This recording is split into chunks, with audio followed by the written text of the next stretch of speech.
جب انسان 5 وقت ایک اس کی عادت بن جائے کہ وہ اللہ کے رب العالمین کو اپنے سامنے تصور کرے، اس کی جو شان سماعت و بصارت و قدرت اس کے سامنے ملاحظہ ہو، تو پھر وہ صفات وہ اس پر بندے پر حاوی رہتی ہیں. پھر وہ بندہ جب وہ مسجد سے باہر آتا ہے تب بھی اس کو یاد رہتا ہے کہ میرا رب مجھے دیکھ رہا ہے. وہ جب کاروبار میں جاتا ہے، معاملات میں جاتا ہے، تب بھی اس کے سامنے کی بات ہوتی ہے کہ میرا اللہ مجھے دیکھ رہا ہے، میرا رب مجھے دیکھ رہا ہے. اللہ اکبر. یہ مالک کائنات کی جو شان سماعت و بصارت ہے، یہ ہمیں اس کے قریب کرنے کا بہت بہترین آلہ ہے. یہاں بلکہ میں ضمناً ایک تو مولانا روم رحمۃ اللہ تعالیٰ علیہ کی 2 اشعار ہیں وہ مثنوی شریف کے، وہ آپ کو پیش کرنا چاہتا ہوں. بڑی خوبصورت آپ نے بات کی. آپ نے فرماتے ہیں کہ اصبع گفت حق خود را بصیر کہ بغد دید وید ہر دم نذیر. آپ فرماتے ہیں کہ اللہ رب العالمین نے اپنے آپ کو بصیر کہا ہے. وہ بصیر اس لیے کہا ہے تاکہ اس کا دیدار تمہیں ہر وقت ڈراتا رہے.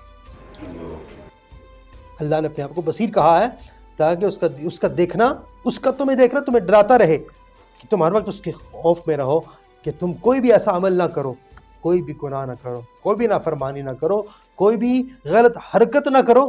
کیوں کہ مالک کائنات تمہیں دیکھ رہا ہے. اللہ رب العالمین نے اپنے آپ کو سمیع کہا ہے، اس لیے کہا ہے تا ببندی لفظ گفت شنی، تاکہ تو اپنی زبان کو بری بات سے روکے رکھے. اللہ نے اپنے آپ کو سمیع کہا ہے، وہ سننے والا ہے، اس لیے کہا ہے تاکہ تمہاری آواز، تمہاری گفتگو کرتے وقت تم ہمیشہ یہ بات رکھو کہ میرے زبان سے غلط جملہ نہیں نکالنا، غلط بات نہیں نکالنی، گالی نہیں دینی، کسی کے ساتھ غیبت نہیں کرنی، چغلی نہیں کرنی، کسی کو برا بلا نہیں کہنا ہے. اس لیے مالک کائنات نے اپنے آپ کو سمیع و بصیر کہا ہے تاکہ یہ صفات اپنے بندوں کو یہ اس کے ساتھ متوجہ رہیں اور یہ بندے گناہوں سے باز رہیں، گناہوں سے بچتے رہیں. یہ مالک کائنات کی بڑی خوبصورت صفات ہے. اچھا، آپ نے عبادت کے حوالے سے نماز میں مطلب کیسے آپ کو خود کو رکھنا چاہیے اس کے اوپر بات کی. اچھا، بعض اوقات یہ ہوتا ہے کہ آپ بے شک وہ آپ یہ خیال رکھتے ہیں کہ اللہ آپ کو دیکھ رہا ہے، لیکن اس کے باوجود لوگوں کی جو سوچ ہے، ایون میرا بھی اپنا خیال کہیں نہ کہیں ادھر ادھر نکل جاتا ہے.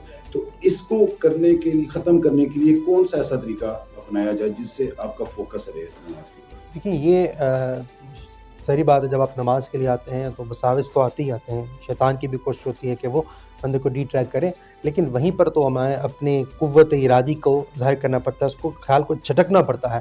اس کا سب سے آسان اور بہترین اور عمدہ طریقہ یہ ہے اپنی نماز میں کنیکٹڈ رہنے کا، کہ آپ نماز کے جو کلمات پڑھ رہے ہیں آپ کا فوکس ان کلمات کے مفہوم و مطالب پر ہو. نماز کا ترجمہ آپ کے ذہن نشین ہو، آپ کو پتہ ہو کہ آپ کیا کہہ رہے ہیں، آپ کی زبان سے کیا الفاظ نکل رہے ہیں. تو آپ کی زبان اور آپ کا دماغ کنیکٹڈ ہونا چاہیے جب آپ اس طرح نماز پڑھتے ہیں کہ وہ یقیناً انتہائی خوبصورت نماز بھی ہوگی اور وساوس سے پاک نماز بھی ہوگی. درست فرمایا آپ نے. بالکل، نماز پڑھنا بلکہ اس کا مفہوم بھی سمجھنا ہمارے لیے اتنا ہی ضروری ہے. اچھا، مجھے یہ بتائیے کہ اس جو آپ نے سمیع بصیر کے حوالے سے کوئی ایسا واقعہ آپ کے ذہن میں ہے جو آپ ہمیں بتا سکیں؟ سبحان اللہ.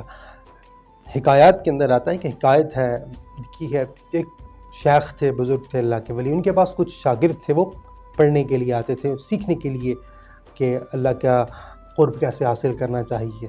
تو ان کے شاگردوں میں سے ایک شاگرد ان کا بڑا ایکٹیو تھا، بڑا وہ اچھا جا رہا تھا، اور باقی ساتھی اس سے تھوڑا وہ حسد بھی کرتے تھے. ایک مرتبہ شیخ نے کہا کہ میں آپ کا امتحان لینا چاہ رہا ہوں، ٹیسٹ لینا چاہ رہا ہوں. تو انہوں نے کہا کہ آپ اس طرح کرو، یہ مرغیاں آپ کو دیں گے، لے جاؤ اور جا کے ذبح کر کے لاؤ، اور لیکن ایسی جگہ پہ ذبح کرنا کہ جہاں کوئی دیکھ نہ رہا ہو. سارے چلے گئے، کوئی کسی جنگل میں چلا گیا، کوئی کسی ویرانے میں چلا گیا، کوئی کس جگہ، سارے وہ ذبح کر کے لے آئے. استاد کی بات سمجھ نے یہ ذبح کر دی ہے. پوچھا تم نے کدھر کی ہے؟ اس نے کہا میں فلاں جگہ کی ہے، فلاں جگہ. کوئی نہیں دیکھ رہا تھا. وہ جو شاگرد بڑا ایکٹیو تھا، بڑا ایک ذہین لائق تھا، آگے تھا، وہ ویسے اپنی مرغی لے کر آ گیا. باقی ساتھیوں نے دیکھا کہ آج تو اس کی شامت آنی ہے، کہ یہ آج جو ہے نا اس سے استاد سے بات ہوگی. تو پھر کیا ہوا؟ تو پھر استاد نے پوچھا کہ آپ نے یہ کیوں نہیں ذبح کی؟ تو اس نے جواب دیا کہ آپ نے یہ کہا تھا کہ اس کو اس مقام پر ذبح کرنا جہاں کوئی نہ دیکھ رہا ہو، لیکن میں جہاں بھی گیا مجھے دیکھا کہ اللہ تو دیکھ رہا ہے. اس سے تو پوشیدہ نہیں تھا، اس کی بارگاہ سے پوشیدہ نہیں تھا. تو یہ ایک سبق ہے پڑھانے کا کہ ہمارا کوئی بھی عمل، کوئی بھی بات اللہ کی ذات سے پوشیدہ نہیں ہے، مخفی نہیں ہے. ہمارا ہر امر وہ دیکھ رہا ہے، وہ ہمیں ہر طرح سے نوٹ کر رہا ہے. ہمیں اپنے آپ کو محتاط رکھنا چاہیے. جی بہت شکریہ علامہ صاحب. ہمارا کیونکہ وقت کا تقاضا ہے تھوڑا سا پروگرام کو شارٹ کرنا ہے، اس کو ہم آگے انشاءاللہ دوبارہ جاری رکھیں گے.